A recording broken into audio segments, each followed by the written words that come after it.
नमस्कार दोस्तों। आज के इस वीडियो में एक नया लेक्चर लेकर के आया हूं और आज का जो टॉपिक है वो है कस्टम ड्यूटी। इट मीन्स सीमा शुल्क। तो प्राचीन काल से चला आ रहा है कि जब विदेशी व्यापार हमारे भारत देश के अंदर व्यापार करना चाहते थे, विदेशी व्यापारी होते थे, तो हमारे जो शासक थे उनको उपहार या भेंट दिया करते थे। ऐसा रिवाज और परंपरा चली आ रही है।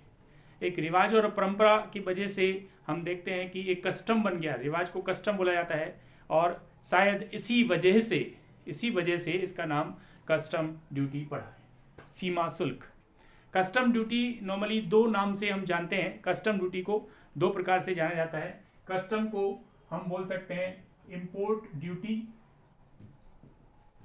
और दूसरा होता है एक्सपोर्ट ड्यूटी। एक्सपोर्ट ड्यूटी तो बेसिकली कस्टम ड्यूटी को इंपोर्ट ड्यूटी और एक्सपोर्ट ड्यूटी भी कहा जा सकता है। आयात शुल्क और निर्यात शुल्क, जो भारत से बाहर सामग्री जा रही है या भारत के अंदर आ रही है, तो दोनों प्रकार की व्यापारिक क्रियाओं में जो कर केंद्र सरकार के द्वारा लिया जाता है उसको हम सीमा शुल्क, मतलब देश की सीमा को पार करके अगर कोई माल जाता है या बाहर से आता है, तो दोनों ही कंडीशन में यहाँ पर जो ड्यूटी लगाई जाती है उसको बोलते हैं हम कस्टम ड्यूटी। तो कस्टम ड्यूटी के बारे में आज हम और जानने के लिए यहाँ पर कुछ पॉइंट्स मैंने लिखे हुए हैं। कस्टम ड्यूटी के बारे में आज हम देखेंगे introduction and meaning of custom duty. Second one, nature and characteristics, इसकी विशेषताएं क्या होती हैं, और उसके बाद basis of determination the duty, किस आधार पर इसको लगाया जाता है, और role of custom duty in international trade, अंतरराष्ट्रीय व्यापार में कस्टम ड्यूटी का क्या रोल होगा, क्या भूमिका होगी, या हम दूसरी तरह से कहें इसका इंपॉर्टेंस क्या होगा, इसके उद्देश्य ऑब्जेक्टिव क्या होंगे, या हम बात करें इसके एडवांटेजेस क्या है, मेरिट्स क्या है। इन सब का मीनिंग एक जैसा है। तो एग्जाम में क्वेश्चन अलग अलग तरीके से आपको मिलता है। तो अगर आप चैनल से पहली बार जुड़े हैं तो वीडियो को अंत तक ज़रूर देखें और चैनल को सब्सक्राइब ज़रूर कर लें, और आगे हम वीडियो को देखते हैं। तो इस प्रकार से आप देखते हैं कि इंट्रोडक्शन एंड मीनिंग ऑफ, तो यहाँ पर जब भारत देश के अंदर कोई भी गुड्स बाहर जाता है, आयात होता है, निर्यात होता है, तो आयात या निर्यात, इंपोर्ट एक्सपोर्ट पर लगाया जाने वाला टैक्स ही कस्टम ड्यूटी के नाम से जाना जाता है।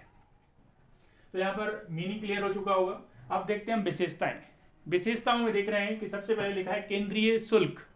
एक सेंट्रल टैक्स होता है, क्योंकि ये सेंट्रल गवर्नमेंट के द्वारा, केंद्रीय सरकार के द्वारा जब भी भारत देश में कोई भी गुड्स या तो इंपोर्ट किया जाता है या इंडिया से बाहर एक्सपोर्ट किया जाता है, दोनों ही कंडीशन में केंद्र सरकार को टैक्स लगाने का अधिकार दिया गया है। तो टैक्स केंद्र सरकार के द्वारा आरोपित किया जाता है और वसूल भी किया जाता है, इसलिए इसको कहा जाता है केंद्रीय शुल्क। एक कस्टम ड्यूटी केंद्रीय शुल्क है और रेवेन्यू जनरेट करने का एक महत्वपूर्ण सोर्स है, स्रोत है, क्योंकि एक्साइज ड्यूटी के बाद कस्टम ड्यूटी ही केंद्र सरकार का एक ऐसा रेवेन्यू जनरेट करने वाला शुल्क होता है, टैक्स होता है, जो कस्टम ड्यूटी के रूप में केंद्र सरकार वसूल कर रही होती है।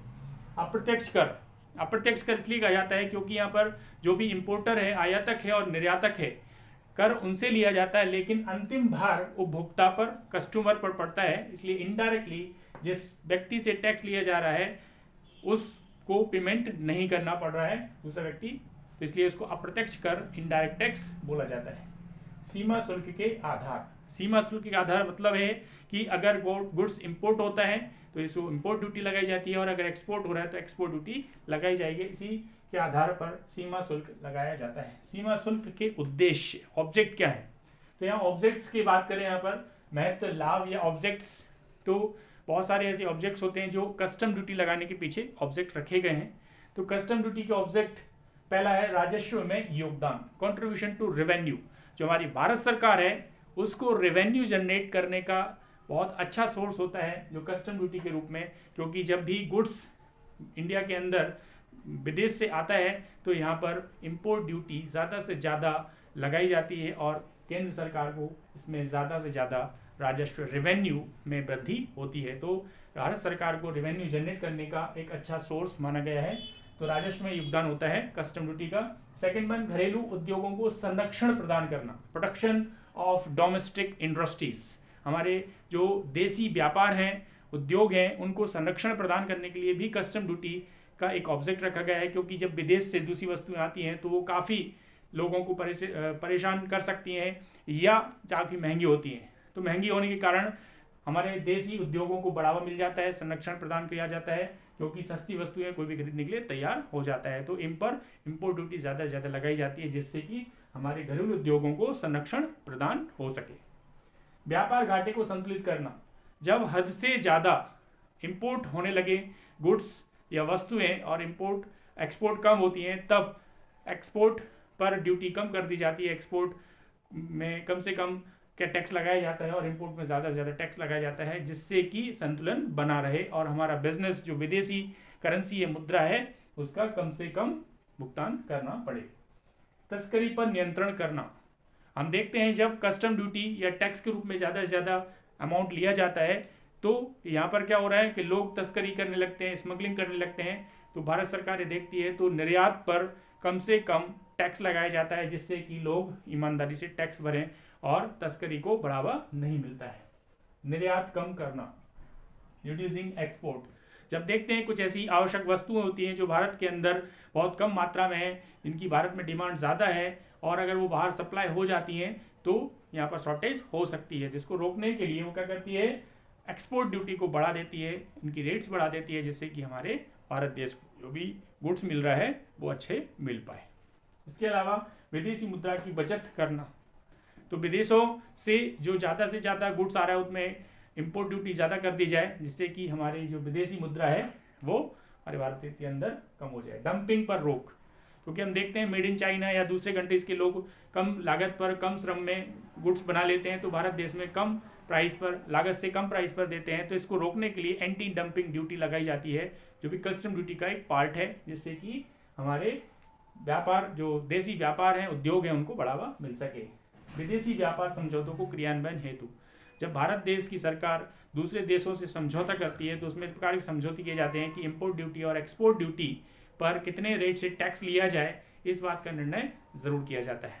और बात करें शुल्क निर्धारण, जब कस्टम ड्यूटी का निर्धारण किया जाता है, डिटर्मिनेशन किया जाता है, तो दो आधार होते हैं, स्पेसिफिक रेट, स्पेसिफिक फीस या मूल्यानुसार। स्पेसिफिक विशिष्ट मतलब है माप तौल के आधार पर जब टैक्स लिया जाता है, कस्टम ड्यूटी ली जाती है तो स्पेसिफिक शुल्क कहा जाता है। और अगर मूल्यानुसार वैल्यू के हिसाब से अगर टैक्स लिया जाता है तो उसको मूल्यानुसार शुल्क कहा जाएगा, क्योंकि जब आप स्पेसिफिक रेट वजन के हिसाब से, लंबाई के हिसाब से अगर लेते हैं तो मूल्य बढ़ने पर सरकार को घाटा हो सकता है, इसलिए इन प्रेजेंट वैल्यू के आधार पर टैक्स लिया जाता है। तो पहले कस्टम ड्यूटी जब शुरुआत हुआ था तो कस्टम ड्यूटी एक्ट 1962 और कस्टम टैरिफ एक्ट 1975, ये भी आपको याद रखना है।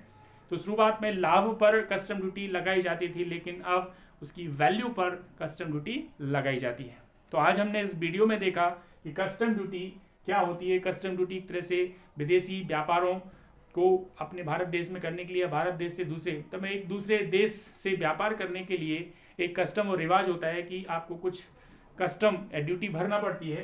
इसी प्रकार से दो तरह से हम टैक्स लगा सकते हैं, स्पेसिफिक जो वजन तौल के आधार पर या वैल्यू के आधार पर लगा सकता है, और रोल ऑफ कस्टम ड्यूटी, तो रोल हम बोल सकते हैं कि यहाँ पर राजस्व में हमें बढ़ोतरी हो जाती है और इस प्रकार के सारे फायदे हो सकते हैं।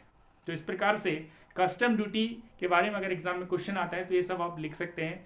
और अगर वीडियो को पहली बार देख रहे हैं तो चैनल को सब्सक्राइब करें, लाइक करें और अपने ज़्यादा से ज़्यादा मित्रों में शेयर करने की जिम्मेदारी आपकी है। और वीडियो कैसा लगा कमेंट करके ज़रूर बताएं। आज के लिए आपका बहुत बहुत धन्यवाद। नमस्कार, bye bye, thank you very much.